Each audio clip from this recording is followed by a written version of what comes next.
இன்னைக்கு நமக்கு ஜீவனை தந்து சுகம் தந்து பலனை தந்து இன்னைக்கு எத்தனையோ காரியத்தை செஞ்சு வச்சுக்கிறாரு.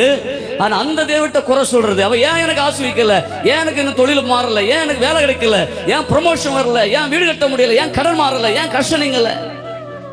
இன்னைக்கு நிறைய கேட்கிற கேள்வி தெரியுமா? எனக்கு வீடு தரல, எனக்கு வாகனம் இல்லை, எனக்கு கார் இல்லை, எனக்கு சரியா இல்லை. நீங்க வெளியில போய் பாருங்க, நீங்க வெளியில போய் பாருங்க. சிலருக்கு பார்த்து உடுக்க துணி இல்லை, சாப்பாடு வழி இல்லை. இன்னைக்கு இந்த மழை காலத்துல எல்லாம் பாத்தீங்கன்னா அவங்களுக்கு வந்து ஒழுங்க நிம்மதி படுக்க முடியல. பாத்திரங்களை வச்சு தண்ணி பிடிக்கிறதும் சூட்டுல வெளியில ஒரு ஃபேன் கூட இல்லைங்க. கரண்ட் எல்லாம் எத்தனை குடும்பம் இருக்கு இன்னைக்கு? நல்ல ஃபேன் வீட்டுல ஓடுது, நல்ல ஏசி ரூம் இருக்குது, நல்ல கட்டடம் இருக்குது, நல்ல மாடி வீடு இருக்குது. ஆனா என்ன தெரியுமா, என்ன தெரியுமா, எனக்கு அது இல்லை இது இல்லை. நீங்க வெளியில போய் பாருங்க. நம்ம இங்கேயே இருந்து அப்படியே இதை மட்டும் பார்த்துட்டோம்.